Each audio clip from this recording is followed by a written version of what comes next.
bênção na vida de alguém que você conhece. Sabe como? Pega a transmissão que nós estamos fazendo nesse momento através do nosso canal no YouTube, Vida Nova Sede, e compartilha com seus contatos no WhatsApp, compartilha no teu status do Instagram, do WhatsApp. Eu tenho certeza que tem alguém que você conhece que precisa ouvir a ministração que vai ser feita aqui hoje. Amém? Então, se você quiser ser bênção, canal de bênção na vida de alguém, faça isso, em nome de Jesus. E eu queria convidar aqui o pastor Carlos Eugênio, que vai estar ministrando. Eu não sei quem aqui viu a arte que foi feita para o culto de hoje. Eu falei para o pastor Carlos, Carlos, eu quero tirar uma foto bonita dessa aqui, para na próxima vez que eu for pregar, eu quero usar uma dessa também. Ficou bonito demais, né? Amém. Eu vou dar o telefone do meu barbeiro. A paz, irmãos. Amém. Eu queria compartilhar com você uma palavra, está no livro de Jeremias, capítulo 29. Vamos ler o versículo, a partir do versículo de número 12. Jeremias, capítulo 29, a partir do versículo de número 12.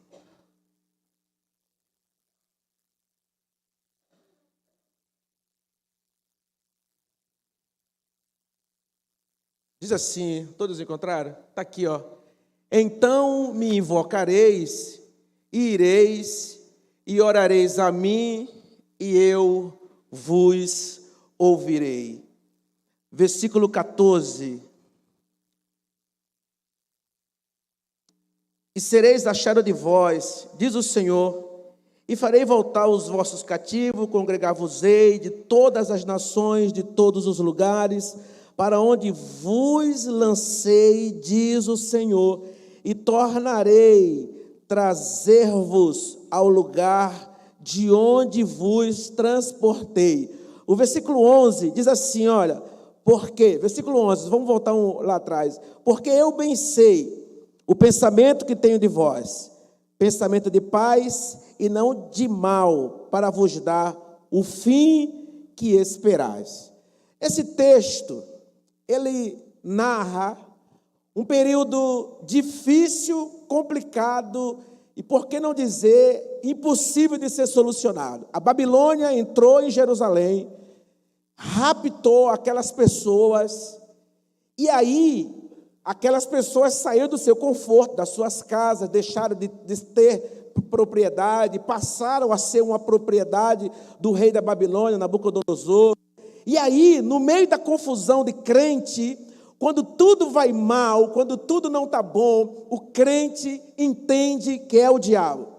Crente não gosta de coisa ruim, não pode ter problema, não pode ter uma luta, porque é o diabo.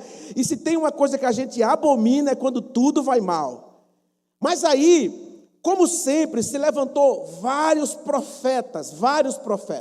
E os profetas começaram a dizer, olha, Deus vai nos livrar, Deus vai nos tirar daqui, Deus vai fazer isso e Deus vai fazer aquilo. De repente, Deus usa Jeremias e manda uma carta a eles que estavam na Babilônia. Escute o que dizia a carta. A carta dizia, eu enviei Nabucodonosor para trazer vocês como escravo. Vocês não vão sair daí. Esse mal não vai passar agora, mas vai demorar 70 anos. Eu fico imaginando, irmãos, a revolta, a tristeza, a confusão espiritual, mental, emocional, conjugal, que aquele povo teve quando, no meio de vários profetas falando bênção, falando que tudo ia dar certo, surge um homem com uma palavra contra, dizendo que Deus deu eles naquela situação. O tema de hoje é caçadores de Deus. E olha, ninguém mais sabe caçar Deus como o povo de Israel. O povo de Israel, começando ali a partir de Abraão, eram verdadeiros caçadores de Deus. Quando eles entram na terra que mana leite e mel, é um povo que vibrou, que orou, que adorou, que se alegrou. Mas de repente, aquele povo que eram caçadores de Deus, começaram a se afastar de Deus. E é muito claro, você quer conhecer alguém que está se afastando de Deus, ou já se afastou de Deus, ele não se dá com ninguém. Quando você vê uma pessoa que é muito santa, que é muito legal, que é muito crente, mas briga com todo mundo, fala mal de todo mundo, fofoca de todo mundo, você pode ter certeza que ali começou um princípio ou muito mais abrangente de alguém que se afastou de Deus. A primeira coisa que acontece em Israel é que eles se dividem, e tornando o reino do sul, o reino do norte. O reino do sul, aliás, o reino do norte, muito antes disso aqui, já tinha sido levado para a Babilônia, já quase não existia mais, e Deus estava segurando para que o povo do sul, que compreendia a tribo de Judá, se segurasse, um povo que pudesse se manter para cumprir a promessa que Deus fez a Abraão. Mas aí, meu irmão, chegou um momento que não dava mais. E aqui nesse momento Deus envia Nabucodonosor e leva aquele povo para a Babilônia. E lá na Babilônia Deus manda um recado. E o recado é: buscar-me-eis e me achareis quando me buscardes de todo o coração. Eu não sei se você busca Deus, eu não sei se você é um caçador de Deus, eu não sei se você compreende o que é ser um caçador de Deus. Eu só sei de uma coisa: se você é crente e você quer se tornar um caçador de Deus, eu quero dizer para você que Deus vai te levar para a caça de Deus em nome de Jesus. É agora que vocês dão glória a Deus. A pergunta é: aquele povo que caçava, aquele povo que adorava, aquele povo que buscava, o que aconteceu? Por que parou? Estamos falando hoje de avivamento em todos os lugares, igrejas estão crescendo abundantemente, de forma ainda que a gente nunca viu na vida, uma mais bonita que a outra. As igrejas estão disputando o que é mais bonita, o que é mais bela, o som melhor, a música melhor. E aí a gente se pergunta: o que é caçar Deus? Por que nós entramos na era da tecnologia? Irmãos, eu me lembro, há 40 anos atrás, 43 anos atrás, sei lá, eu me lembro de uma congregação que tinha em frente à casa da minha avó. Lá tinha uma caixa de som tão horrível que não se ouvia. Era melhor falar sem microfone do que com microfone, mas havia poder, havia glória, havia pessoas todos os dias lá, desejosos de buscar, de adorar, de clamar. Houve um tempo que os pregadores, meu irmão, não se preocupavam com a roupa, com nada. Eles tinham um interesse em trazer uma palavra que fizesse quem estava ouvindo ser um caçador de Deus. E talvez você está aqui hoje e você entenda que você é um caçador de Deus, mas é um caçador de Deus limitado. Nós nos tornamos limitados. Israel não era mais esse povo. Israel agora tinha outras preocupações. A questão é: Israel não conseguia se enxergar. Israel não conseguia saber o motivo pelo que está virado. Se você for no livro de Malaquias, você vai ver Deus dizendo: olha, vocês têm me desonrado. E o povo diz assim: mas Deus, em que temos te desonrado? Porque chega um momento que nós nos adaptamos tanto da nossa forma, do nosso jeito, que a gente deixa de ser um caçador de Deus.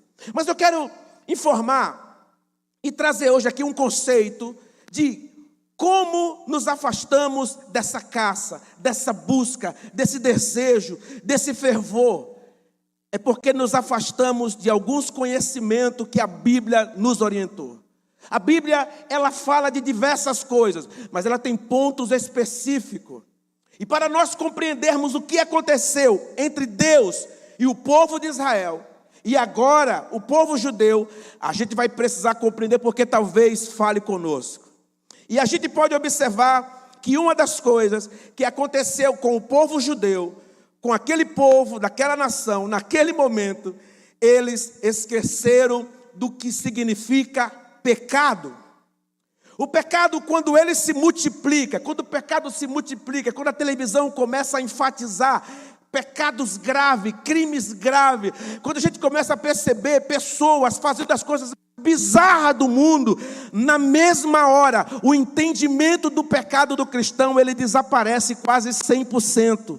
Passamos a navegar em um ambiente que nos sentimos santo, porque estamos melhores que a maioria.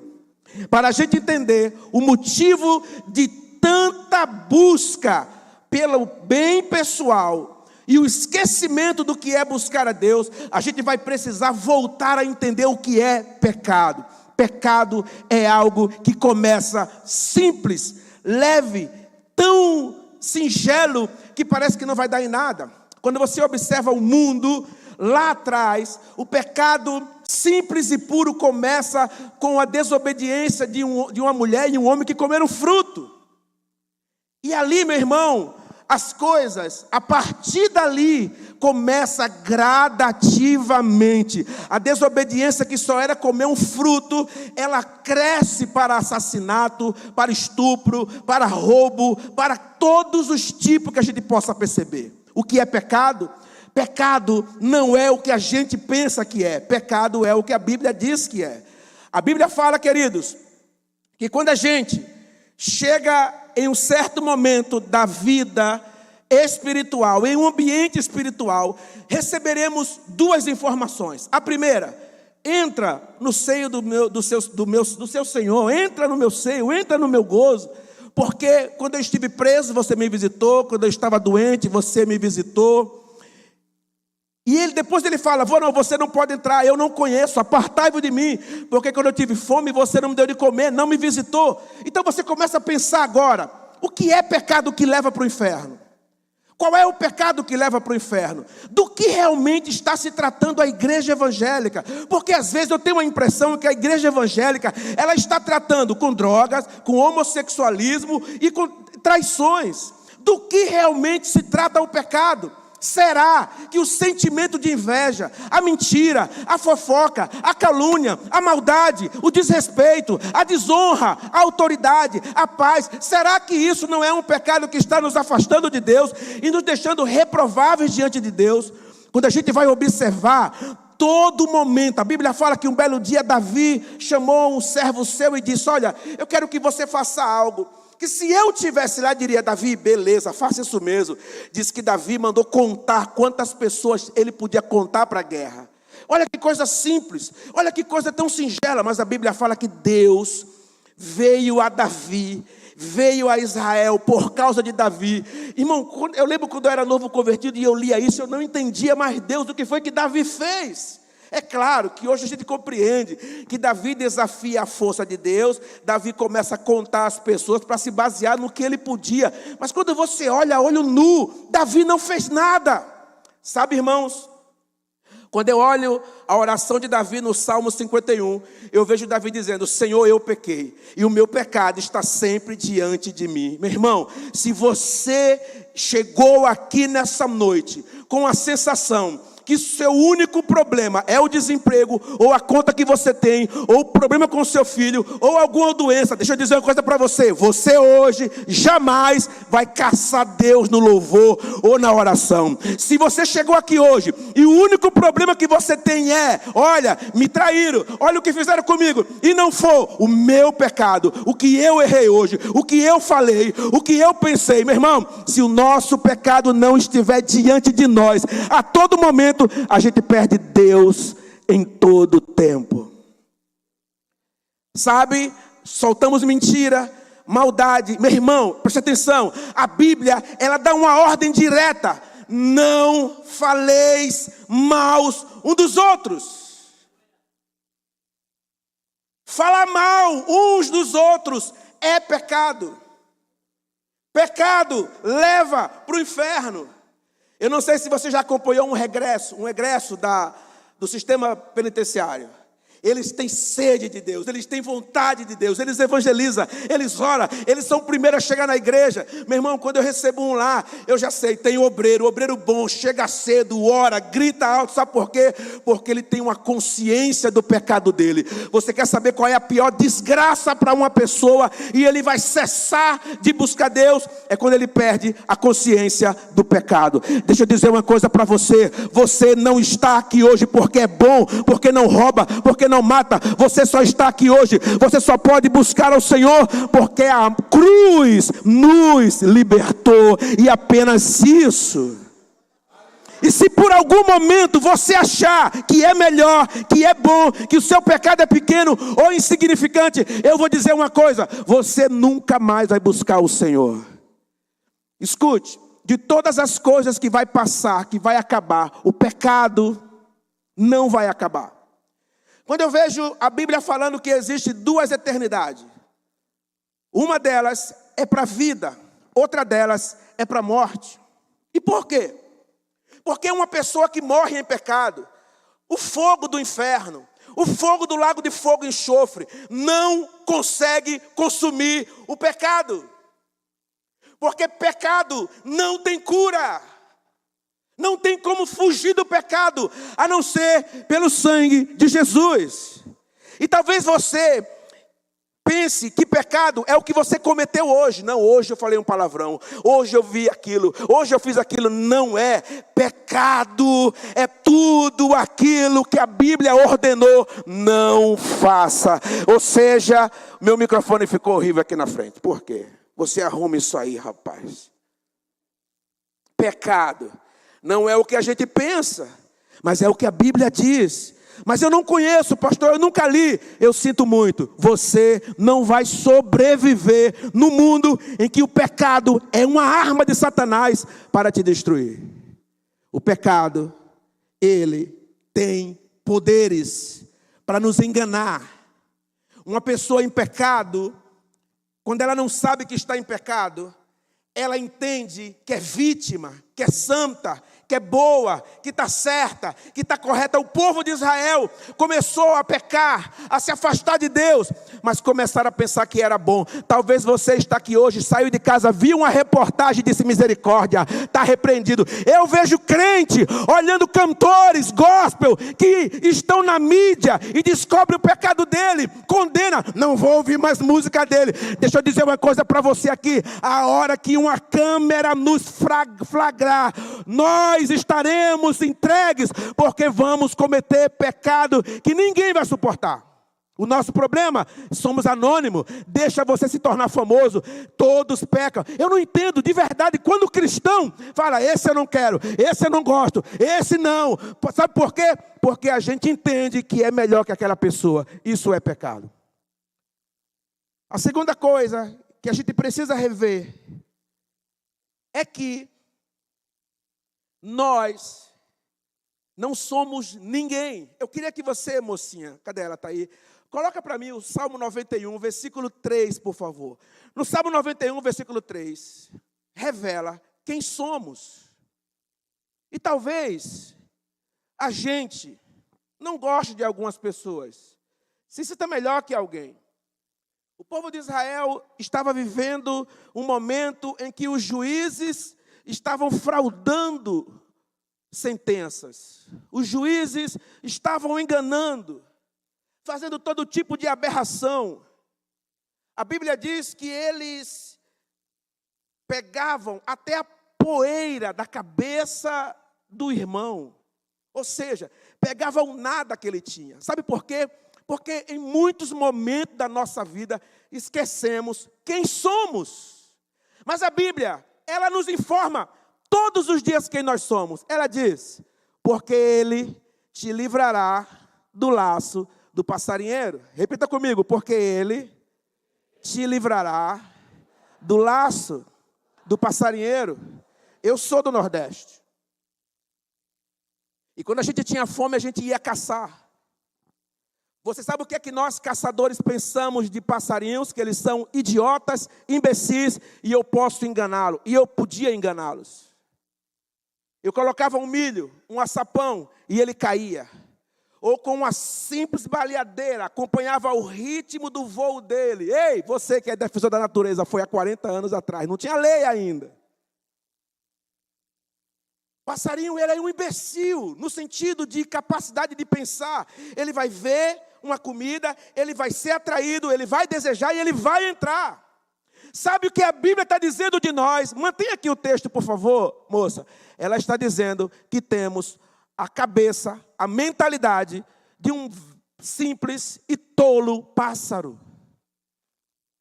Talvez você pense que já entende da vida, que já é bonzão, que já sabe como cria, que já sabe ser esposo, ser esposa. Talvez você pense que já conhece o Evangelho, mas a Bíblia não nos deixa pensar diferente do que somos, a não ser que somos como um pássaro tolo e que podemos cair a qualquer momento numa armadilha, porque devemos nos tornar caçadores de Deus, porque Ele é o único capaz de te livrar do laço do passarinheiro.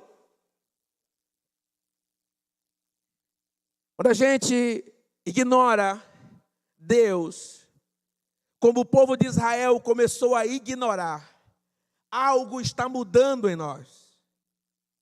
Nós não somos mais... Esse dia eu ouvi alguém falar, pastor, eu não sou mais bobinho de igreja não, tudo que o pastor fala eu sigo. E é verdade, acredito que tem coisas que pastores falam que não deve seguir mesmo, principalmente se não estiver na Bíblia. Mas ei, você jamais vai se tornar alguém capaz de se livrar do laço do passarinheiro. Você precisa de quem te livre. E se você não é um buscador de Deus, se você não busca Deus de todo o coração, se você não tem a intenção de aprender de Deus, se você, como Israel, não tem a intenção de crescer em Deus, deixa eu dizer uma coisa para você, na próxima esquina, você vai cair no laço do passarinheiro. Aquele cara que é crente, que é bom, mas cai nos encantos da mulher do outro, ou de qualquer outra mulher traindo o seu casamento. Aquela pessoa que talvez tenha um comportamento ilibado, mas viu uma oportunidade de fazer uma gambiarra na sua empresa, pensando, nunca vou ser pego, porque é assim que os pássaros pensam. Eu vou comer, vou me dar bem e vou sair antes que aquela prisão me pegue. Deixa eu dizer uma coisa para você, cuidado. Existe alguém 24 horas de olho em você. Laço do passarinheiro. Quando a Bíblia lança essa palavra, ela está dizendo, você sabe quem você é, você sabe qual é a sua habilidade, você sabe qual é a sua capacidade, nenhuma, você precisa de Deus. Então, ser caçador de Deus não pode fazer parte de um movimento, de um sentimento, tem que fazer parte da minha capacidade de perceber que sem Deus eu vou perecer. Sem Deus não vamos dar mais nem um passo. Nesse mesmo texto, encontramos o mesmo texto, deixa versículo 3. No mesmo texto, a gente encontra o passarinheiro. Eu era o passarinheiro. Eu sabia como encontrar os pássaros. Alguns para ser decoração. Outros para ser o almoço e a janta. Eu tinha um tio Tista, que ele dizia assim para minha avó, a senhora quer comer o que hoje? Que tipo de animal? E ela dizia assim, eu quero hoje isso. Ele saía e só voltava quando trazia o que ela pediu. E você pensa que ele saía de casa todos os dias com a mesma arma? Não, uns era um tipo de alimento, outros era a estratégia. Sabe por quê? Porque o passarinheiro, o caçador, e aqui o caçador é Satanás, ele sabe exatamente como te pegar, como te encontrar, como fazer você escorregar no orgulho, no ego, no pecado. Ele sabe.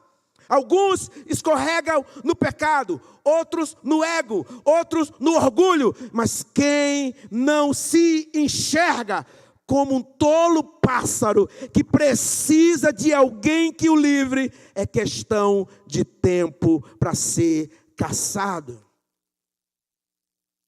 Você diz amém agora? Diga amém, todo mundo, amém. Esse lado aqui, vocês são de qual igreja? Que eu pegar o pastor de vocês. Digam glória a Deus. Estou brincando, mas eu vou falar com o pastor mesmo assim. Satanás é um caçador. E ele sabe como nos encontrar. Observe. Você vai no livro de Malaquias, capítulo 3, versículo 10. A Bíblia está dizendo, traga os dízimos. Por quê? Porque eu vou repreender o devorador. Você vai no livro de Salmo 91, versículo 3. Ele diz, eu vou te livrar. Sabe por quê? Porque não tem como você se livrar das mãos dele. Você vai ver a história de Jesus, ele fala, porque o Filho do Homem se manifestou para desfazer as obras do caçador. Satanás é um caçador e ele quer te derrubar. Sabe essa razão que você tem no seu coração, que separou você de alguém da sua família, é exatamente o laço de Satanás. Ele só vai puxar. Toda vez que você tiver razão, toda vez que você estiver certo, toda vez que você brigar, toda vez que você ofender alguém cheio de razão, saiba de uma coisa, você caiu no laço. O passarinheiro te encontrou, ele sabe como te encontrar. Ele sabe que você é muito crente, não vai trair sua esposa. Ele sabe que você é muito crente, não vai roubar, não vai matar. Mas ele sabe que se não falarem o seu nome, se não te exaltarem, se não te derem o espaço, se não lhe derem a oportunidade, você diz, daqui eu vou sair, porque aqui eu não tenho oportunidade. Satanás pegou você no ego, no orgulho. Deixa eu dizer uma coisa para você, meu irmão. Deus, ser caçador de Deus, não é uma questão de religião, é uma questão de necessidade. Amém, irmãos? É necessidade. A gente precisa de Deus. Israel descobriu isso da pior forma. A primeira leva, Reino do Sul, Reino do Norte, 10 tribos, homens e mulheres que nasceram para trilhar, para vencer. Por que tiraram o retorno daqui? Eu estou indignado com isso. Tiraram o retorno, não me deram o meu. Não tem mais caixa aqui na frente. Corte isso, edição, não vou mais reclamar. Israel nasceu para vencer. Eu vejo crente dizendo, eu tenho uma promessa. Deus tem uma promessa no meu filho. Ele vai voltar. E isso, meu irmão, é baseado não numa convicção de humildade, mas em uma convicção maluca que todo mundo tem por aí. Existe uma forma de voltar ao Senhor, é sabendo quem você é. Você precisa descobrir o que é o pecado, você precisa descobrir qual é a sua força, é nenhuma. E você precisa descobrir que existe um caçador. Cuidado com amizades. Cuidado com quem você recebe, cuidado com o que você abre na internet, cuidado com o que você escreve na internet, cuidado com o que você fala, cuidado com o que você pensa, porque existe um caçador conhecendo você, mirando você para te destruir no próximo dia. E ainda uma outra coisa que nós cristãos precisamos saber, é sobre o inferno. Tudo que eu falei aqui são coisas que a igreja cresceu falando de salvação, de inferno, da insignificância do homem, da necessidade dele de Deus, e sobre o inferno. Hoje, a gente perde tempo em nossos cultos falando da bênção. E quem não quer, eu quero. Mas deixa eu dizer uma coisa para você. A Bíblia fala de 2 homens, um rico e um pobre. E se eu estivesse lá, eu diria, ali Deus prosperou, ali Deus abençoou, Deus está com aquele homem. Mas a Bíblia fala que quando ele morreu, ele foi para o inferno. Quando aquele mendigo morreu, cara doente, mendigo, ele foi para o céu. E o que é interessante de observar é o que é o inferno. Porque quando esse homem chegou no inferno, ele fez logo como uma pessoa entendida, vivida, ele disse, opa, eu sei como é que eu resolvo isso. Eu sei como é que eu faço. A Bíblia fala que ele ergueu os seus olhos. Ele olhou para cima. E quando ele olhou para cima, ele percebeu que havia outro nível acima dele. O outro nível acima dele era o céu. Era o céu. Mas representava o céu. E aí, ele tratou de conversar com quem estava lá. E ele disse, humildemente, educadamente, ele pediu, pai Abraão, me deixa voltar. Eu quero voltar. Não, primeiro, me deixa voltar. Eu não sei se eu estou na ordem, mas ele falou, me deixa voltar. Porque agora eu sei que o inferno existe. Me deixa voltar. E Abraão falou assim, é impossível.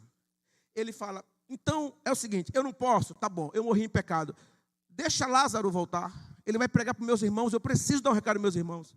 E ele falou, não tem como. E ele faz mais um pedido, ele fala assim: então, por favor, pede para Lázaro tocar com a sua saliva na minha boca. Ele falou: quem está aí não vem para cá, quem está aqui não vai para lá. Porque nós precisamos nos tornar caçadores de Deus, porque o inferno é real.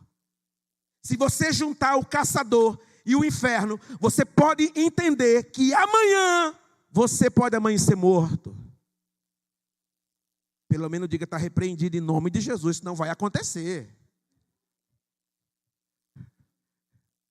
Tem culto que eu vou que o povo é ligeiro, está repreendido em nome de Jesus. A minha mulher, ela tem uma dica para isso. Ela fala assim: quando eu recebo uma palavra dessa, eu repreendo e olho logo para a pessoa que é para passar para outra pessoa. Eu vi para quem ela olhou quando eu falei isso. O inferno é real. E o inferno é um lugar sem a menor capacidade para maltratar os pecadores.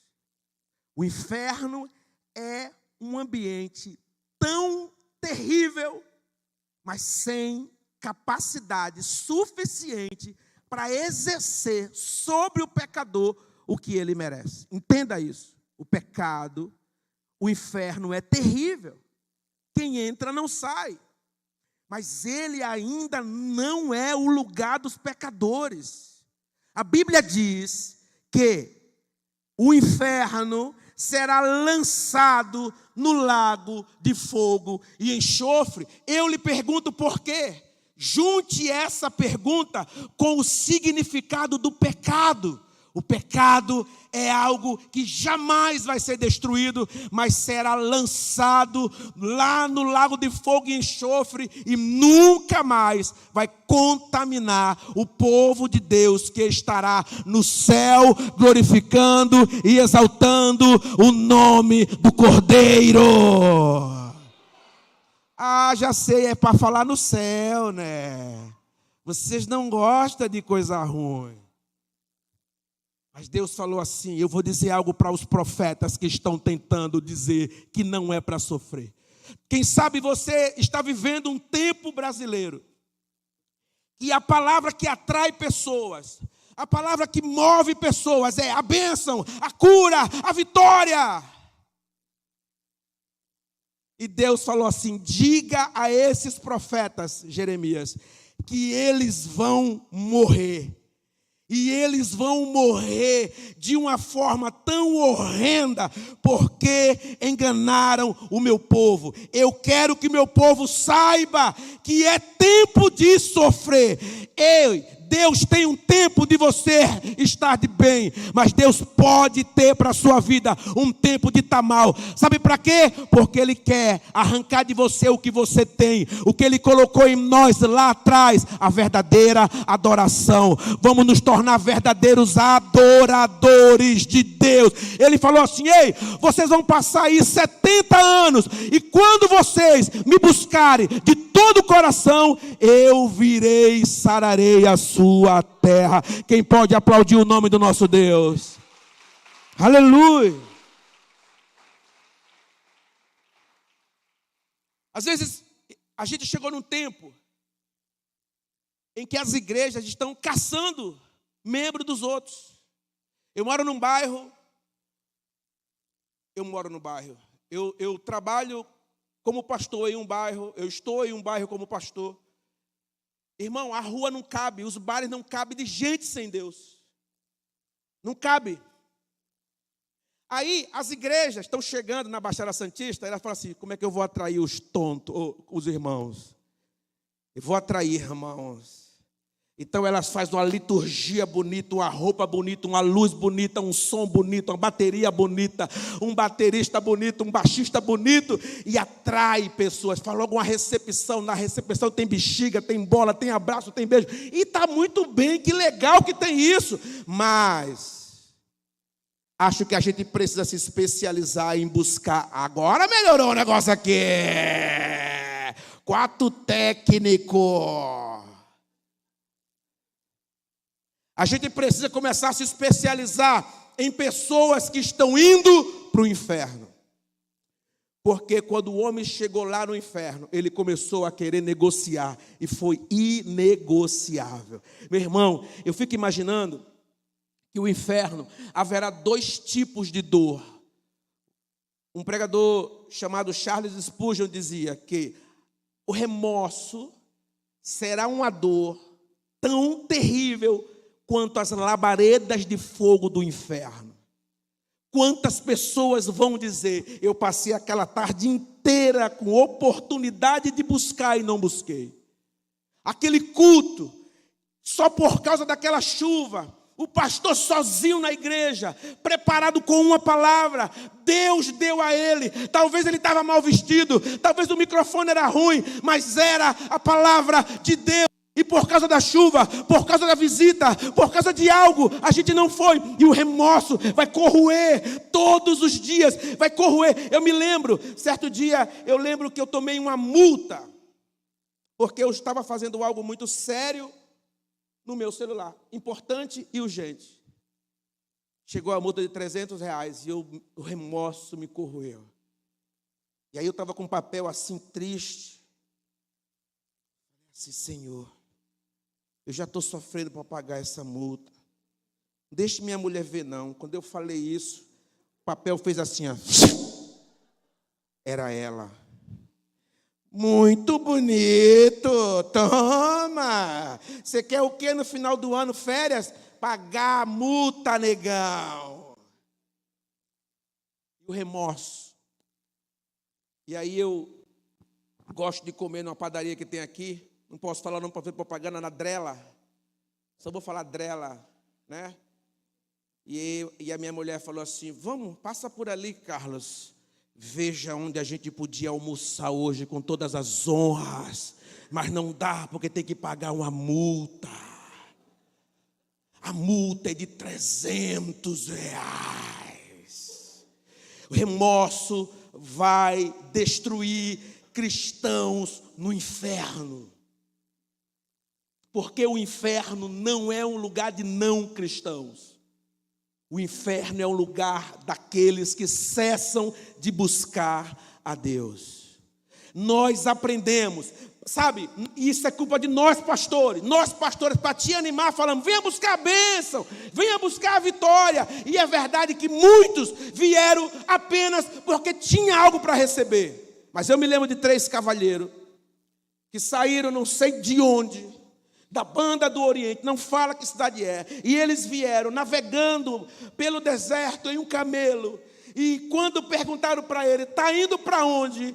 Ele disse, vamos adorar ao menino Jesus. O que você vai fazer além disso? Nós também vamos ofertá-lo. Meu irmão, aqueles reis, aqueles homens, não tinham segundas intenções, e seu único interesse era buscar o Filho de Deus, adorar, reverenciar, e estar ali para o oferecer honras e glória. Você tem glória para Ele, você tem louvores para Ele, você tem palmas para eles. Ei, deixa eu dizer uma coisa para você.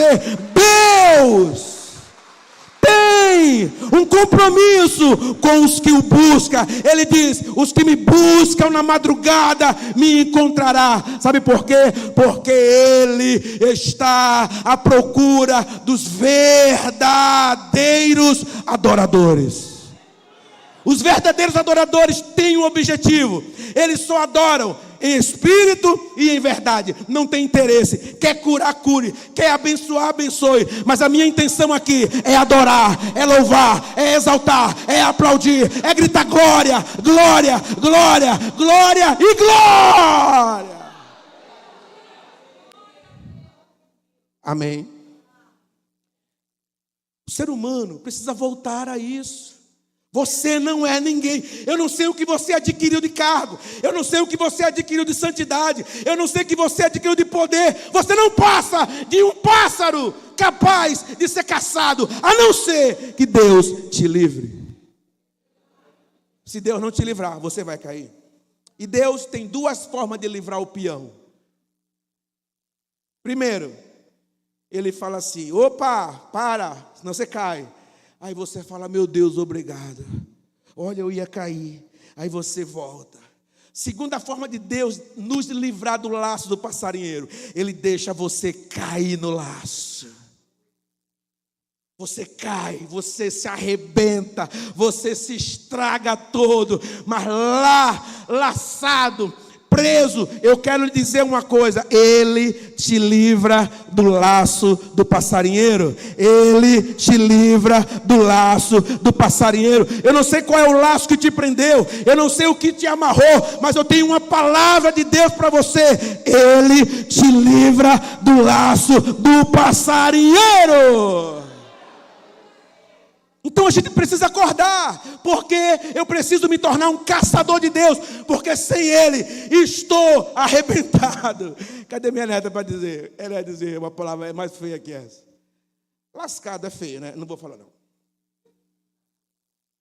Mas sem Deus, a gente não vai. Entende isso? Então o povo de Israel, irmão, estavam meio que estupefados. E olha, eu vou dizer uma coisa para você: tem uns louvores por aí que os profetas, esses mesmos profetas fez. Sabe para quê? Porque ele quer manter você longe de Deus. Ele quer manter você dizendo: Deus me traiu, Deus me abandonou, Deus deixou eu cair. Mas Deus falou assim para o povo de Israel. Por favor, abre lá Jeremias, capítulo 29, versículo 11. Veja o absurdo que Deus falou. Mas se você crê nele, não é absurdo, é a forma que Deus tem para nos abençoar. Ele diz, Jeremias 29, 11: porque eu sei, porque eu bem sei, meu irmão, porque eu bem sei o pensamento que tenho a vosso respeito, diz o Senhor. Próximo, pensamentos de paz e não de mal, para vos dar o fim que esperais. Sabe o que Deus estava dizendo?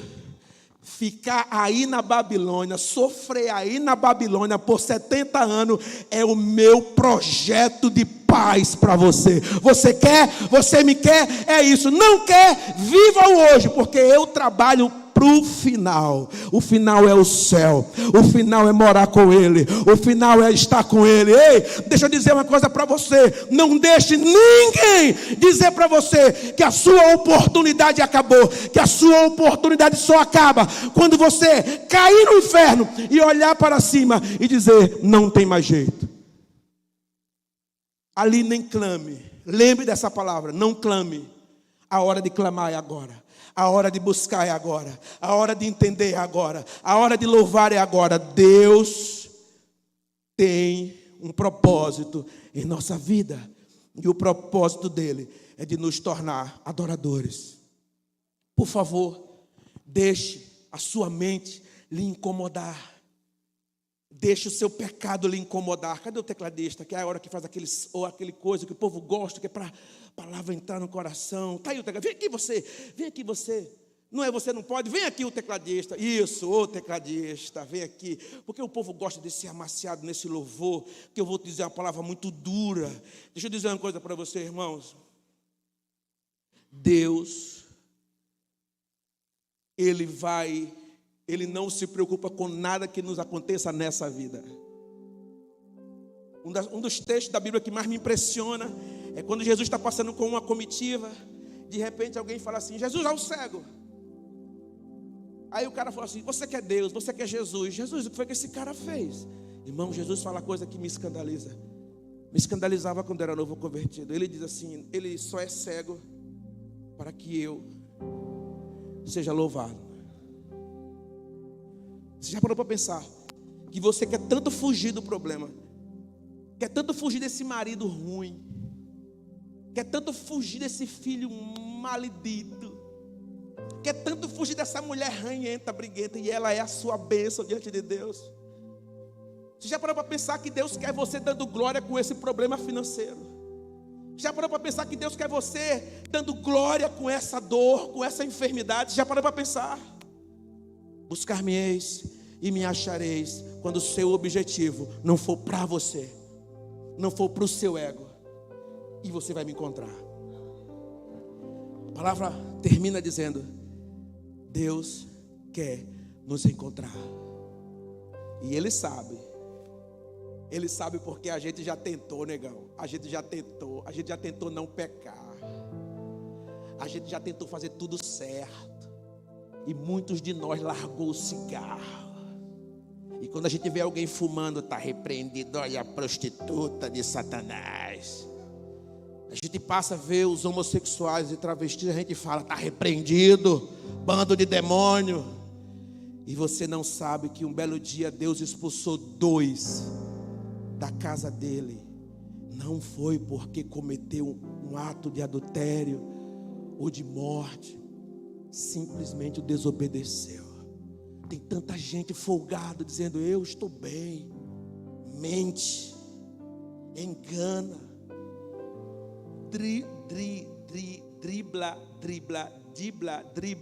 dribla o sistema, engana, mente, vem para a igreja e pensa, eu sou melhor. Meu irmão, eu quero dizer que Deus lhe entregou para ir para o inferno. Se hoje a sua consciência não lhe acusa do pecado, preste atenção, você pode ser a próxima vítima do inferno. Mas se você está aqui hoje e você clama a Deus, Senhor, misericórdia da minha alma, misericórdia da minha vida, obrigado pelo que o Senhor já me deu, mas me perdoa pelo que eu pensei, pelo que eu falei e pelo que eu nem sei que eu fiz. Se você não tiver nessas condições, você pode estar muito distante de Deus. O dia que alguém acordar e falar, hoje eu estou bom, você já perdeu. Igreja é para nos acordar. Sabe o que é a ceia? Você não sabe o que é a ceia. Sabe o que é a ceia? E ele fala, quem comer e beber sem discernir o corpo do Senhor, come e bebe para a sua própria condenação. Por causa disso há muitos doentes, há muitos que dormem. Sabe por quê? Porque a ceia é para dizer, miserável, é por isso aqui que você é salvo. Não depende em nada de você. É misericórdia, é amor, é perdão e só. Amém. Você quer entender o que é ser caçador de Deus? É você entender que você precisa. Não é uma questão de querer, não é uma questão de gostar. É uma questão de depender. A gente depende tanto disso que sem isso a gente não vai. É por isso que tem tanta gente arrebentada. Mas escute, se você está arrebentado, a gente vai para a máxima. Primeiro, Satanás não tem poder sobre você em nada. É uma mentira que alguns inventaram. Satanás só pode dar um passo quando Deus fala, vai. Eu quero que seja assim. Se Deus falar, não toca aí não. Longe, ele não toca, por mais que ele queira. Fizeram uma macumba, Satanás não quer. Deus não quer, Satanás quer. Quem ganha é Deus. Então, eu entendo que nós não temos problema com o diabo. Nós temos um problema com Deus. É a Deus que eu tenho que buscar e clamar. Amém? Sim ou não? Aleluia.